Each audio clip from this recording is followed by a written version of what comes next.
जय हिंद स्टूडेंट्स, स्वागत है आप सभी लोगों का स्कॉलर स्क्वाड एकेडमी के इस यूट्यूब चैनल पर। तो जैसा कि हमने पिछले वीडियो में प्रैक्टिस जोन 3 ऑलरेडी कंप्लीट कर लिया है, उसके बाद जो हमारा टॉपिक होने वाला है वो थोड़ा सा स्पेशल होने वाला है। क्या होने वाला है? थोड़ा सा स्पेशल होने वाला है। क्योंकि अभी हम जो पढ़ने वाले हैं इस टॉपिक में इस टॉपिक का नाम क्या है? Special triangles. इसका मतलब हम क्या पढ़ने वाले हैं इस लेक्चर में, इस वीडियो में हमारे स्पेशल ट्रायंगल के बारे में पढ़ने वाले हैं। इनको स्पेशल ट्रायंगल अब क्यों कहा गया है?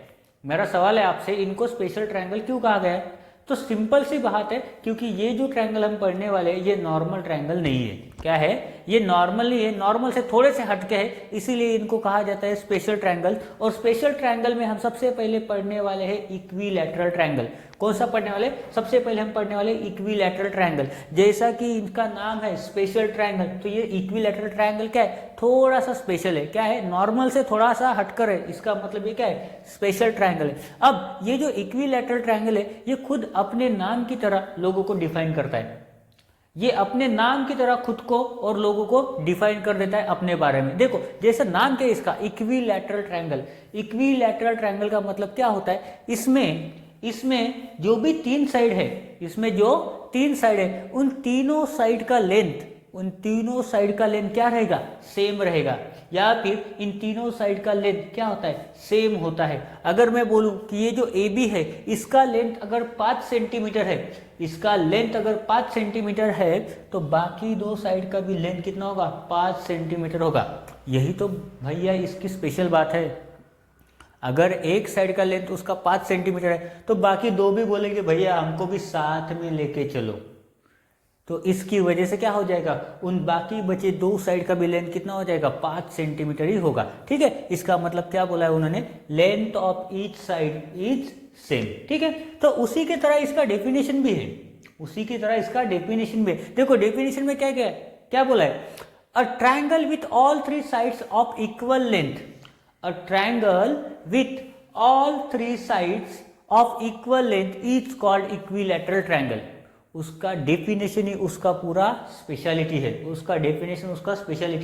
उसके बाद भी उसमें कहीं और स्पेशलिटी है, तो वो भी देखते। देखो, सबसे पहली स्पेशलिटी तो मैंने आपको बता दी। सबसे पहली इसकी जो स्पेशलिटी है वो मैंने आपको बता दी है। ठीक है, फिर भी मैं आपको एक और बार बता रहा हूँ जो कि हमने प्रॉपर्टीज में लिखी है। अभी ये क्या है? ये हमारे प्रॉपर्टीज है। क्या है? इस ट्रायंगल की स्पेशलिटी है। ट्रायंगल क्या बोलता है? All three sides are of the same length. जैसे कि डेफिनेशन में यहाँ पे उन्होंने दिया है कि इस ट्रायंगल की तीनों साइड की लेंथ क्या होती है? इक्वल होती है या फिर सेम होती है। ठीक है, क्या होती है? इक्वल होती है या फिर सेम होती है। इसका मतलब अगर ये लेंथ ए बी है, तो ए बी किसके बराबर होगी? BC के बराबर। और BC किसके बराबर होगी? AC के बराबर होगी। तो ये तीनों एक साथ चलते हैं। ठीक है, उसके बाद दूसरा क्या बोला है? All three angles are of the same measure. देखो कितनी अच्छी बात कही है। अगर साइड की लेंथ इक्वल है तो तीनों एंगल का मेजरमेंट भी क्या है? इसका इक्वल है। तीनों एंगल्स का मेजरमेंट भी क्या है? इक्वल है। देखो कितना भाईचारा इन लोगों में, कितना काम करते हैं यूनिटी में। जो भी करते हैं साथ करते हैं। जितना ये काम करता है उतना ही काम बी भी करता है, जितना काम बी करता है उतना ही काम सी भी करता है। ऐसी यूनिटी अगर होगी तो स्पेशली होंगे ना भाई। अगर ऐसी यूनिटी से काम करेंगे तो स्पेशली बनोगे ना, और बन भी गए हैं। ठीक है, इसी की तरह और एक स्पेशलिटी देखते हैं। Each angle is of measure 60। अब देखो भैया क्या बोला है उन्होंने? हर एक एंगल का मेजरमेंट कितना है? 60 डिग्री है। हर एक एंगल का मेजरमेंट कितना है? 60 डिग्री है। देखो भैया क्यों नहीं होगा स्पेशल? अगर तीनों का इक्वल एफर्ट है तो क्या हो जाएगा? अरे वो टॉप पे पहुंच जाएंगे, तभी तो स्पेशल ट्रायंगल्स में आए हैं। स्पेशल ट्रायंगल में ऐसे थोड़ी ना है तीनों ये एक साथ चले। तीनों के कदम देखो, ये 60 कदम चला तो ये भी चला, ये 60 कदम चला है तो ये भी 60 कदम ही चला। अरे ऐसी स्पेशलिटी होनी चाहिए। किसी दो को या फिर तीन को मिलके एक साथ काम करना चाहिए। देखो यहाँ पे तीन साइड है, तीन ही है और तीन ही एंगल है, और तीनों भी एक दूसरे के साथ काम कर रहे हैं, इक्वल लेवल पे काम कर रहे हैं, इक्वल एफर्ट्स लगा रहे हैं। तो भाई स्पेशल ट्रायंगल में तो आना ही है। उसके बाद एक और देखते हैं, फोर्थ वाला point, every altitude is a median and vice versa. क्या बोला है? इसकी हर एक मीडियन जो होगी वो क्या होगी? वो वो क्या होगी, वो अल्टीट्यूड होगी, या फिर इसकी हर एक अल्टीट्यूड क्या होगी, मीडियन होगी, इसकी हर एक अल्टीट्यूड मीडियन होगी। ठीक है, उसके बाद जो इंपॉर्टेंट बोला है उन्होंने, इंपॉर्टेंट पॉइंट देखो, centroid and orthocenter coincide and represent a point that is at equal distance from vertices. Also the sum of the distances from this point to the vertex is least. क्या बोला है इसका, ऑर्थोसेंटर, क्या बोला है, centroid और ऑर्थोसेंटर, ऑर्थोसेंटर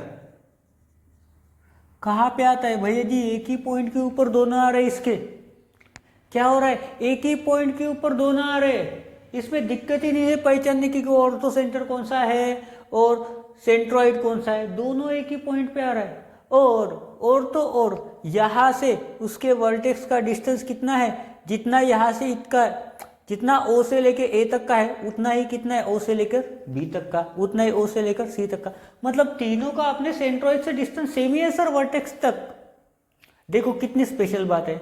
अब स्पेशल बात है इसलिए तो उसका नाम आया है ना स्पेशल ट्रायंगल्स में, ऐसे ही थोड़ी ना आता है, नाम बनाना पड़ता है, स्पेशल बनाना पड़ता है। मैं भी पढ़ा रहा हूँ आपको मैथ्स, मैं कुछ स्पेशल हूँ क्या, नहीं, मुझे नहीं लगता है मैं स्पेशल हूँ। अरे नाम बनेगा धीरे धीरे, जिनको समझ में आता है उनको लगता है स्पेशल हूँ, जिनको नहीं आता है उनके लिए क्या, तो अपना नाम बनाओ, स्पेशल कैटेगरी में लेके आओ। उसी की तरह दूसरा एक पढ़ते हैं हम, आइसोसेलेस ट्रायंगल। ये भी क्या है, ये भी एक स्पेशल ट्रायंगल्स है, ये भी क्या है, ये भी एक बहुत स्पेशल ट्रायंगल्स है, बट इसकी तरह वो स्पेशल नहीं है। देखते हैं क्यों, क्योंकि इसमें दोनों लोग साथ मिलकर काम करते हैं और इसमें तीनों के तीनों साथ मिलकर काम करते हैं। ठीक है, जो भी अकेला काम करता है, इंडिविजुअल काम करता है, वो कभी भी आगे नहीं जाता है। ठीक है, अपने साथ टीम लेके चलो, टीम को साथ लेके चलो, ठीक है, तब जाके स्पेशल कैटेगरी में आओगे। देखो अभी आइसोसेलेस ट्रायंगल क्या बोलता है, आइसोसेलेस ट्रायंगल के बारे में थोड़ा सा बता देता हूँ। आइसोसेलेस ट्रायंगल के कोई भी दो साइड की लेंथ हमेशा इक्वल होती है, कोई भी दो साइड, किसी ना किसी दो साइड की लेंथ इक्वल होनी चाहिए, तब जाके क्या बनेगा, वो आइसोसेलेस ट्रायंगल बनेगा। इसका नाम जो है आइसो मतलब क्या होता है, दो, और उसी की वजह से क्या हो गया, इसमें किसी भी दो साइड का लेंथ इक्वल होता है। चलिए पढ़ते हैं डेफिनेशन, डेफिनेशन में देखते हैं मैंने जो बोला है वो सही है या नहीं। तो देखो यहाँ पे क्या बोला है, a triangle in which two sides are of equal length is called an isosceles triangle. क्या बोला है, एक ऐसा ट्रायंगल जिसमें दो साइड्स की लेंथ क्या है, इक्वल है, कितने हैं, इक्वल है, बराबर है, तब जाके उस ट्रायंगल को क्या बोलते हैं, आइसोसेलेस ट्रायंगल। तो यहाँ पे मैंने ये दिखाया है, शो किया है कि लेंथ ऑफ ए बी, ये जो ए बी की लेंथ होगी ये किसके बराबर होगी, ये ए सी के बराबर होगी। क्या होगी, length of A B is equal to length of A C, मतलब इसके दोनों साइड की लेंथ क्या है, इक्वल है। अगर ये 10 सेंटीमीटर होगी तो ये भी 10 सेंटीमीटर ही होनी चाहिए। क्या होनी चाहिए, अगर एक 10 सेंटीमीटर है तो दूसरी भी 10 सेंटीमीटर होनी चाहिए, नहीं तो वो बोलेगा कि नहीं, आप मुझे स्पेशल ट्रायंगल्स की कैटेगरी में नहीं रख पा रहे हो, मेरी साइड को इक्वल बनाओ प्लीज़, मेरी किसी भी दो साइड को इक्वल बनाओ, तब जाके मैं स्पेशल में आऊँगा, और मुझे स्पेशल में ही रहना है। अभी इसके बाद आप इसको कितना भी ट्राई करो, ये स्पेशल में ही रहेगा।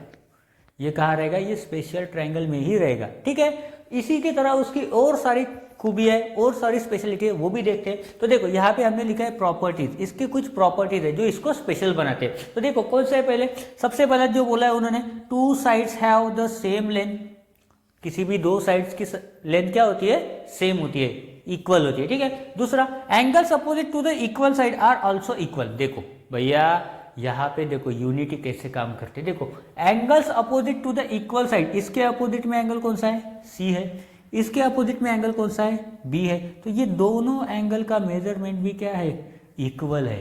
अगर ये दो साथ चल रहे तो इनके अपोजिट वालों को साथ लेके चल रहे हो, समझ में आया, इन दोनों को साथ में लेके चल रहे तो इनका भी मेजरमेंट क्या होगा, इक्वल होगा। अगर ये 50 डिग्री है तो ये भी बोलेगा भैया मुझे भी साथ लेके चलो, मुझे भी 50 डिग्री बना दो। ठीक है, थर्ड वाला देखते हैं, the altitude to the unequal side is also corresponding to the median. ठीक है, अब अनइक्वल साइड कौन सी है, देखो BC क्या है, अनइक्वल साइड है, जो किसी के साथ मैच नहीं हो रही, बेचारा का अकेला छोड़ दिया, फिर भी ये क्या है, side is also corresponding the median, is also corresponding, मतलब ये भी क्या है, एक मीडियन के लिए काम आता है, ठीक है। उसके बाद देखो फोर्थ में क्या बोला, the median for the unequal side is also an altitude. तो ये मीडियन जो है ये एक अल्टीट्यूड होती है, ये क्या होती है, ये एक अल्टीट्यूड भी होती है, ठीक है। स्पेशलिटी समझे, क्यों स्पेशल है ये दोनों ट्रायंगल, ये समझा आपको। अभी इसी की तरह इनकी स्पेशलिटी को इनकी प्रॉपर्टीज को यूज करके हम क्या करते हैं, कुछ एग्जाम्पल सॉल्व करते हैं। और आपसे प्रॉमिस करता हूं कि इसी वीडियो में हम प्रैक्टिस जोन 4 भी सॉल्व करेंगे। क्या करेंगे, इसी वीडियो में हम प्रैक्टिस जोन 4 भी सॉल्व करेंगे। पर प्रैक्टिस जोन 4 सॉल्व करने से पहले हम कुछ एग्जांपल्स पढ़ते हैं इन दोनों स्पेशल ट्रायंगल के ऊपर, ठीक है, चलेगा, ओके। फर्स्ट एग्जांपल में इन्होंने क्या बोला है, find the unknown angle in each of the following. मतलब यहाँ पे क्या दिया है, ए और बी, ये दो एग्जांपल दिए हैं। इन ए और बी में से हमें दोनों एग्जाम्पल के क्या करना है, एंगल्स का मेजरमेंट फाइंड आउट करना है। तो चलिए करते हैं। सबसे पहले हम क्या करेंगे, देखेंगे कि ए क्वेश्चन में क्या दिया है। देखो याद पढ़ते, in triangle ABC, A B is equal to A C. क्या है, A B is equal to A C. यहाँ पे क्या है, एक इस ट्रायंगल में, ट्रायंगल एबीसी जो है, उस ट्रायंगल में ए बी और ए सी की लेंथ क्या है, इक्वल है। कितने लेंथ इक्वल है, 2। इसका मतलब ये कौन सा ट्रायंगल हो जाएगा, ये हो जाएगा आइसोसेलेस ट्रायंगल।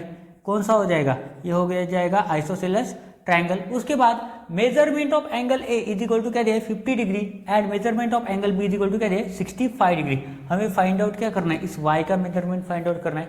अब जब हमें पता है क्या पता है कि ए बी, इन ट्रायंगल लिख लेते हैं, in triangle A B C, A B equal है किससे, ए सी से। सो देयरफॉर ये क्या हो जाएगा, ये आइसोसेलेस ट्रायंगल बन जाएगा। क्या बनेगा, ये आइसोसेलेस ट्रायंगल बनेगा, क्योंकि 2 लेंथ इक्वल है ना। तो यहाँ पे लिखेंगे triangle A B C is an isosceles triangle. और आइसोसेलेस ट्रायंगल है तो हमें पता है कि जो ये इक्वल साइड्स होते हैं, इनके अपोजिट डायरेक्शन वाले एंगल्स क्या होते हैं, इक्वल होते हैं। इनके अपोजिट साइड्स के इक्वल साइड्स के अपोजिट में जो एंगल होते हैं वो क्या होते हैं, उनका मेजरमेंट इक्वल होता है। अगर मैं बोल रहा हूँ कि इस साइड के अपोजिट वाला एंगल 65 डिग्री है, तो इस साइड के अपोजिट वाला एंगल भी क्या हो जाएगा, 65 डिग्री हो जाएगा। तो यहाँ पे लिखते हैं angle B is equal to कितना है, 65 डिग्री। सो देयरफॉर क्या लिखेंगे, angle B is equal to angle C। Reason लिखेंगे, क्या लिखेंगे, angles opposite to equal sides, angles opposite to equal sides. तो एंगल सी कितना है अपना, यहाँ पे एंगल बी का मेजरमेंट कितना है, 65 डिग्री, और एंगल सी कितना है हमारा, y है। तो उल्टा करके लिख देते हैं, therefore y is equal to 65 degree. y is equal to क्या आ गया, 65 degree.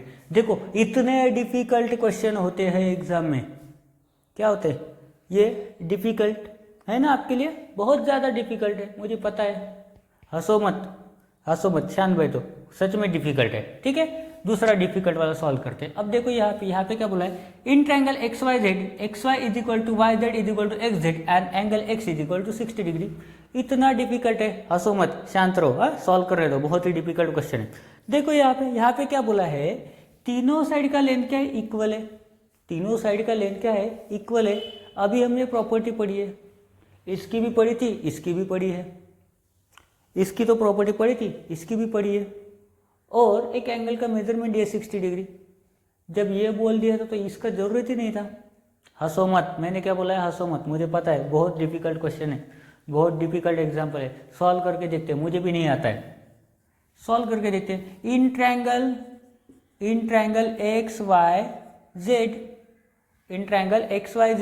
X Y is equal to क्या है, Y Z is equal to क्या है, जेड एक्स या फिर एक्स जेड, ठीक है, उल्टा लिख दिया मैंने, ठीक है। तीनों साइड की लेंथ इक्वल है, सेम है। क्या लिखेंगे भैया, बहुत ही डिफिकल्ट है, क्या लिखेंगे, triangle X Y Z is an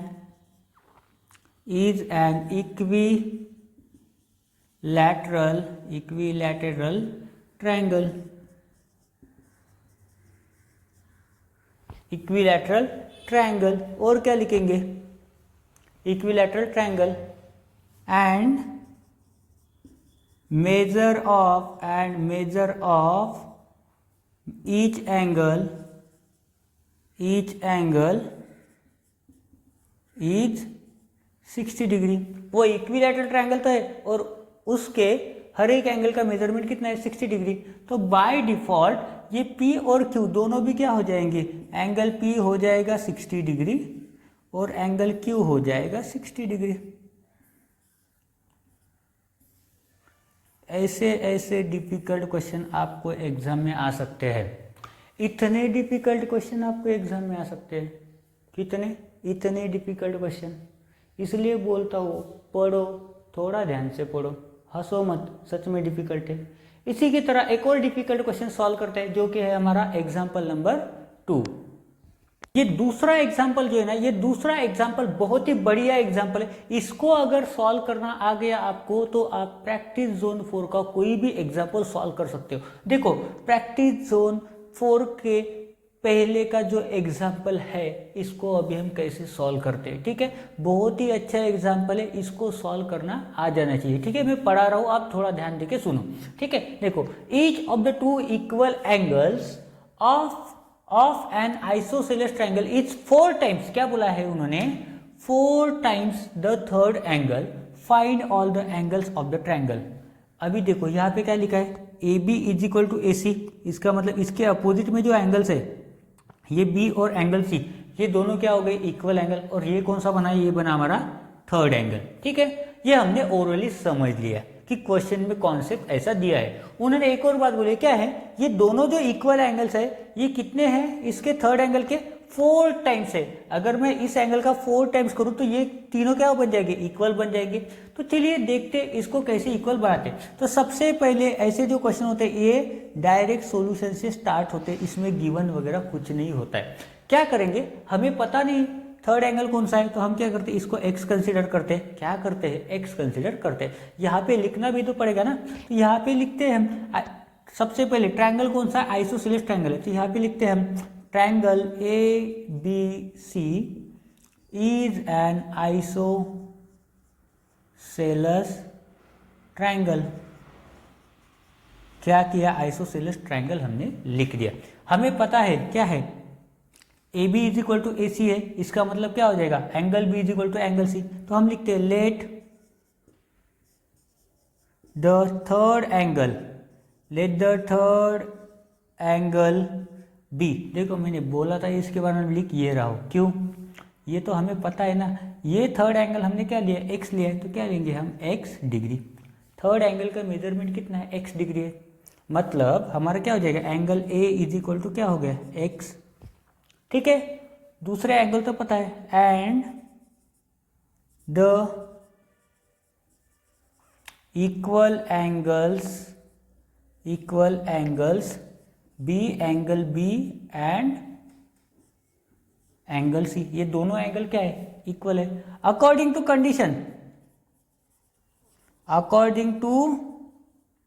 given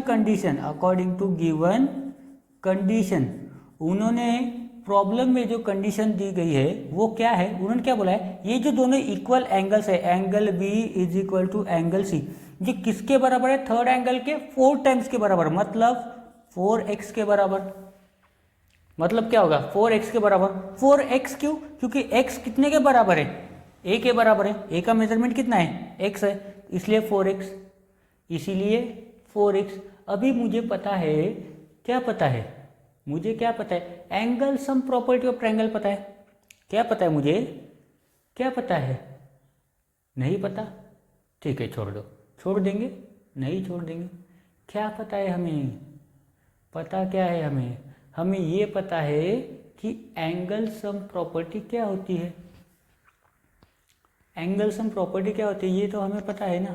तो फिर कैसे सॉल्व करेंगे इसको, देखो अभी कैसे सॉल्व करते हैं इसको। अगर इसका मेजरमेंट समझो x है, इसका भी मेजरमेंट x है, तो ये कितना हो जाएगा 4x, ये कितना हो जाएगा 4x बराबर है। मैं बोल रहा हूँ ना, अगर ये 4 टाइम्स होगा तो इक्वल है, तो इसको 4 लगाएंगे, इसको 4 लगाएंगे तो ही इक्वल बनेगा ना, इसके 4 टाइम्स की इक्वल है तो यहाँ पे लिख सकते हैं हम x। इसका मतलब ये दोनों एंगल कितने के बराबर है, सॉरी ये कितना है x इज इक्वल टू कितना है 4x, 4x है ना, इतना समझा आपको, कितना है ये 4x है। या फिर नहीं समझा आपको, ठीक है देखो ये कितना है 4x के बराबर है, और ये थर्ड एंगल कितना है हमारा x है। तो यहाँ पर देखो एंगल सम प्रॉपर्टी यूज करते हैं। Now by using angle sum property of triangle के बारे में पढ़ रहे हैं तो ट्रायंगल ही, ठीक है। अभी देखो angle A plus angle B plus angle C तीनों मिला के कितना होना चाहिए 180 डिग्री हो रहा है। कितना होता है ट्रायंगल के तीनों एंगल की सम कितनी होती है 180 डिग्री हो रही है। देखो एंगल ए कितना है x है, प्लस एंगल बी कितना है 4x है, प्लस एंगल सी भी कितना है 4x ही है, इज इक्वल टू कितना है 180 डिग्री। उस साइड में सॉल्व करता हूँ, देखो 4x प्लस 4x कितना हो गया 8 प्लस ये 1 9, तो यहाँ पे हम लिखेंगे 9x is equal to 180 degree, 9x is equal to 180 degree. तो x इज इक्वल टू कितना होगा, x इज इक्वल टू होगा 180 degree upon 9, x is equal to कितना होगा 180 डिग्री अपॉन 9। तो यहाँ पे देखो 9 टू द कितना होता है 18 और ये 0 बचा, इसका मतलब x का वैल्यू कितना है अपना 20 डिग्री। मतलब measurement of angle A is equal to कितना होगा हमारा 20 डिग्री, कितना होगा 20 degree. Angle B is equal to कितना होगा 4 टाइम्स x, बट ये एंगल बी के लिए है क्या, नहीं, ये तो एंगल सी के लिए भी है। तो एंगल बी और एंगल सी एक साथ फाइंड आउट करो, क्या करोगे यहाँ पे 4x is equal to 4 into x का वैल्यू कितना है यहाँ पे 20 डिग्री, सो 4 टू द कितना होता है 80 डिग्री। काउंट कर लो, देखो 80 प्लस 80 कितना होता है 160 प्लस 20 180, आ गया तीनों का सम 180। समझ में आया यहाँ तक? अभी कोई प्रॉब्लम है? प्रॉब्लम अगर नहीं है तो अभी हम स्टार्ट करते हैं हमारा प्रैक्टिस जोन 4, जिसमें कि सिर्फ 3 ही क्वेश्चन दिए हैं ए बी और सी, ठीक है।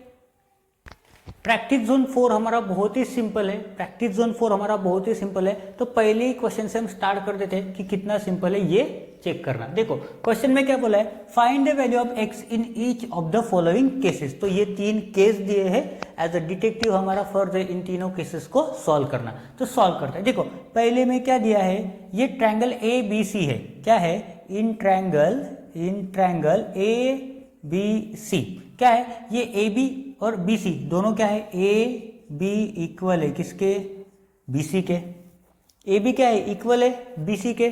तो हम क्या करेंगे फाइंड आउट करेंगे एक्स। रिलेशन था क्या कुछ वर्ड्स में? नहीं। अगर ये ए बी और बी सी इक्वल है तो इसका मतलब क्या हो गया, ये ट्रायंगल कौन सा है, therefore triangle A B C is an isosceles triangle. कौन सा ट्रायंगल बनेगा ये, आइसोसेलस ट्रायंगल, ठीक है। कौन सा ट्रायंगल बनेगा ये, आइसोसेलस ट्रायंगल। हमें पता है angle B is equal to कितना है 90 डिग्री, ये यहाँ पर भी लिख सकते हैं angle B is equal to 90 degree. Find out हमें क्या करना है, एक्स फाइंड आउट करना है। तो हम यहाँ पे लिख सकते हैं ना angle A is equal to angle C is equal to x. क्यों भैया, क्योंकि angle opposite to the equal lens, angles opposite to the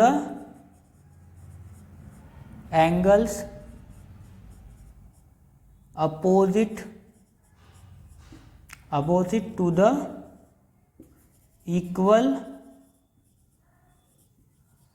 sides या फिर सेम साइड्स, दोनों के अपोजिट में। तो अभी क्या यूज करेंगे हम, एंगल सम प्रॉपर्टी यूज करेंगे भैया। इसके पहले वाले एग्जांपल में पढ़ा था हमने अभी, तो हम यूज करते हैं अभी बाय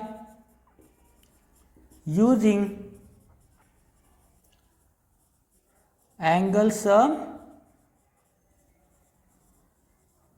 प्रॉपर्टी। क्या यूज कर रहे हैं हम, एंगल सम प्रॉपर्टी यूज कर रहे हैं। तो एंगल सम प्रॉपर्टी क्या बोलते हैं, तीनों एंगल की सम कितनी होती है आप बोलेंगे सर 180 डिग्री होती है, बिल्कुल बराबर, शाबाश। Angle A plus angle B plus angle C is equal to कितना होगा 180 डिग्री। एंगल ए कितना है अपना x है, प्लस एंगल बी कितना है अपना 90 डिग्री है, प्लस एंगल सी कितना है x है, इज इक्वल टू कितना आएगा 180 डिग्री। देखो x प्लस एक्स कितना होता है 2x plus 90 degree is equal to कितना होगा 180 डिग्री। 90 को उधर भेज दो तो क्या होगा 2x is equal to 180 degree minus 90 degree. So x is equal to कितना होगा 90 degree. x is equal to कितना होगा 90 डिग्री, बराबर है क्या, नहीं है। ये देखो यहाँ पे 2x था, अभी 2 को उधर भेजो। सो x इज इक्वल टू कितना होगा 90 डिग्री अपॉन 2। तो यहाँ पर लिखेंगे हम x is equal to 90 upon 2 कितना होता है 90 अपॉन 2 होता है 45 डिग्री। मैं हर एक वीडियो में डिवीजन बताते जा रहा हूँ, ठीक है। तो 90 अपॉन 2 मतलब क्या होता है 90 डिवाइडेड बाय 2। 9 4 जा होता है 8, ये 1 ये 0, 9 5 होता है 45, इसलिए आता है 2 5 जा होता है 10, तो इसलिए आता है 45 डिग्री, ठीक है। तो ये डिवीजन करना सीख लो, डिवीजन आपको बहुत काम आएगा, ठीक है। तो देखो x का वैल्यू बोला था ना उन्होंने, find the value of x का वैल्यू फाइंड आउट किया। 4 शायद अच्छे से नहीं दिख रहा है आपको। x का वैल्यू फाइंड आउट किया, उतना ही फाइंड आउट करना है। एग्जाम में अगर पूछे find the value of x का ही वैल्यू फाइंड आउट करना है, ज़्यादा आगे जाने की जरूरत नहीं। Measurement of angle A, measurement of angle C, mark same ही मिलने वाले हैं। खुद से अगर आपके पास बहुत टाइम है तो ठीक है तब लिखो, पर अगर उन्होंने बोला है find the value of x तो x का वैल्यू फाइंड आउट करके छोड़ दो, क्योंकि मार्क सेम ही मिलने। अगर ये क्वेश्चन 3 मार्क का है, अगर ये क्वेश्चन 3 मार्क है तो आपको 3 ही मार्क मिलने वाले हैं ना। x का वैल्यू 45 डिग्री लिखो, उसके बाद a का वैल्यू c का वैल्यू, मार्क सेम ही मिलने वाले। तो उतना ज़्यादा टाइम वेस्ट मत करो एग्जाम में, ठीक है। जो भी टाइम मिलता है वो ज़्यादातर यूज करो, ठीक है। उसके बाद देखो बी में क्या दिया है, देखो पी क्यू का लेंथ दिया है कितना है 6 सेंटीमीटर, और पी आर का लेंथ दिया है, ठीक है, कितना है पता नहीं, ठीक है, और क्यू आर, ठीक है। ट्रायंगल दिया है एक, तो यहाँ पर भी लिखते हैं in triangle P Q R, in triangle P Q R क्या बोला है उन्होंने, पी क्यू इक्वल है किससे पी आर से, पी क्यू इक्वल है पी आर से। तो therefore triangle P Q R is an isosceles triangle, ठीक है। आइसोसेलस ट्रायंगल है, अगर आइसोसेलस ट्रायंगल है तो देखो P Q is equal to क्या बोला है हमने पी आर, पी क्यू कितना है 6 सेंटीमीटर इज इक्वल टू कितना हो जाएगा पी आर। सो देयरफॉर करके यहाँ पे लिखते हैं P R is equal to 6 centimetre. क्या लिखेंगे P R is equal to 6 centimetre, मतलब दोनों का लेंथ क्या है इक्वल है, दोनों का लेंथ क्या है सेम है। अभी ये थर्ड क्वेश्चन अगर आप देखते हो, थर्ड यहाँ पे एक एंगल का मेजरमेंट दिया है, देखो यहाँ पर भी एक एंगल का मेजरमेंट दिया था, इसके अपोजिट एंगल में से एक एंगल का मेजरमेंट फाइंड आउट करना था। सेम तरह का क्वेश्चन है, सेम तरह का क्वेश्चन है। एंगल बी की जगह क्या दिया है, एंगल ए का मेजरमेंट दिया है। ये सेम मेथड आपको यूज करना है, सेम ऐसी ही मेथड यूज करके आपको क्या करना है सी वाला सॉल्व करना है। ये आपका रहेगा आज का टारगेट, क्या रहेगा आपका आज का टारगेट, या फिर आप इसे बोल सकते हो होमवर्क, ठीक है। ये क्वेश्चन मैंने समझा दिया है, इसी से रिलेटेड सेम क्वेश्चन इन्होंने यहाँ पे दिया है, ठीक है। एंगल बी को रिप्लेस करो ए से, ए का वैल्यू दिया है 40 डिग्री, ठीक है। 90 को रिप्लेस करो 40 से, यहाँ x प्लस एक्स ही होगा, ठीक है। बस 90 को वहां से रिप्लेस कर दो 40 से, ठीक है। उतना ही करो, आपको आंसर मिल जाएगा। 70 डिग्री इसका आंसर आना चाहिए, x का वैल्यू कितना आना चाहिए 70 डिग्री आना चाहिए। आंसर भी मैंने आपको बोल दिया है, कॉन्सेप्ट भी समझा दिया है, प्रैक्टिस जोन 4 भी आपका खत्म कर दिया है। अभी लास्ट प्रैक्टिस जोन बचा है आपका प्रैक्टिस जोन 5, तो वो भी हम जल्दी 2 या 3 दिन में कंप्लीट करेंगे, ठीक है। तो एक और लास्ट बात बोलना चाहता हूँ, जो मैं वीडियो में ज़्यादातर बोलता नहीं हूँ, बहुत कम वीडियोज़ में मैंने बोला है कि देखो वीडियो तो बना रहे हैं हम, आप पढ़ भी रहे हो वीडियो से, बट ऐसा हो रहा है आप पढ़ रहे हो, आपके दोस्त नहीं पढ़ रहे, ठीक है। आपके बहुत सारे दोस्त जो है उनको नहीं समझ में आ रहा है, स्कूल्स में, ट्यूशन्स में, कॉलेजेस में, कहीं से भी, घर से अगर वो पढ़ते हैं, दोस्तों से पढ़ते हैं, पर कुछ स्टूडेंट को नहीं समझ में आ रहा है। तो आप मेरी एक हेल्प कर सकते हो कि आप ये जो वीडियो है वो अपने दोस्तों के साथ शेयर कर सकते हो। अपने दोस्तों के साथ शेयर कर सकते हो ताकि हमारे सब्सक्राइबर बढ़े और मुझे ये भी पता चले कि किन बच्चों को समझता है, क्योंकि अगर किसी बच्चों को नहीं समझता है, किसी स्टूडेंट को नहीं समझता है, तो जाहिर सी बात है वो कमेंट में लिखेगा सर मुझे ये वीडियो में ये टॉपिक नहीं समझा, ये क्वेश्चन नंबर 4 नहीं समझा, ये एग्जाम्पल नहीं समझा है, मुझे ये प्रैक्टिस जोन 4 का 3 क्वेश्चन नहीं समझा है, बी वाला नहीं समझा है, तो मुझे भी एक चांस मिलेगा वीडियो बनाने का। और जब तक आप सपोर्ट नहीं करोगे हम भी आगे नहीं बढ़ने वाले, क्योंकि ये एक टीम वर्क होता है। अगर मैं वीडियो बना रहा हूँ तो वीडियो बनाने का काम मेरा है, पर एडिटिंग कोई और करता है ना, एडिटिंग तो कोई और करता है। तो ये सब टीम वर्क होता है। जब तक आप वीडियो को शेयर नहीं करोगे तो हमारे सब्सक्राइबर नहीं बढ़ेंगे चैनल पे, या फिर हम ये भी बोल सकते हैं कि जिन बच्चों को नहीं समझ में आ रहा है उनको हेल्प नहीं होगी। तो आपका एक शेयर से आपको कोई लॉस नहीं होने वाला है, आपके कोई पैसे नहीं कट होने वाले बैंक अकाउंट से, शायद आपका तो अकाउंट भी नहीं होगा, आप भी अपने पेरेंट्स का, भैया का, बहन का, किसी ना किसी का मोबाइल यूज़ करके देखते होंगे वीडियो। तो जितना ज़्यादा आपसे हो सके, अगर पॉसिबल हो सके तो अपने बस दोस्तों के साथ वीडियो शेयर करो। जिनको पसंद आएगा वो सब्सक्राइब करेंगे, उसके बाद वो देखेंगे वीडियो, अगर समझ में आता है जाहिर सी बात है वो वीडियो को देखेंगे। तो ट्राई करो कि ज़्यादा से ज़्यादा दोस्तों को शेयर करो जो 7th स्टैंडर्ड में पढ़ रहे हैं, 8th स्टैंडर्ड में, 9th स्टैंडर्ड में, 10th स्टैंडर्ड में, क्योंकि 7 से लेकर 10 तक मैं ही खुद बनाता हूँ वीडियो। तो इसीलिए सेम कॉन्सेप्ट रहेगा, मेथड भी सेम रहेगी टीचिंग की। मैं 7th में पढ़ाऊँ या फिर 8th का मैथ्स पढ़ो, मेथड तो सेम ही रहेगी। और इसी अंदाज से वहाँ पर भी पढ़ाता हूँ, 8th में भी, 9th में भी, 10th में भी। वीडियोस में आपने देख लिया होगा, या फिर आप यूट्यूब की प्लेलिस्ट में जाके चेक कर लो, 8 के वीडियो है, 9 के वीडियो, 10 के वीडियो, आपके 7 के वीडियो है। तो ज़्यादा से ज़्यादा पॉसिबल हो सकता है तो शेयर करो, आपके दोस्तों के साथ शेयर करो, ताकि उनको भी थोड़ा सा मैथमेटिक्स समझने में हेल्प हो। ठीक है, तो आज की इस वीडियो में मैं बस इतना ही बोलना चाहूँगा। थैंक यू एंड जय हिंद।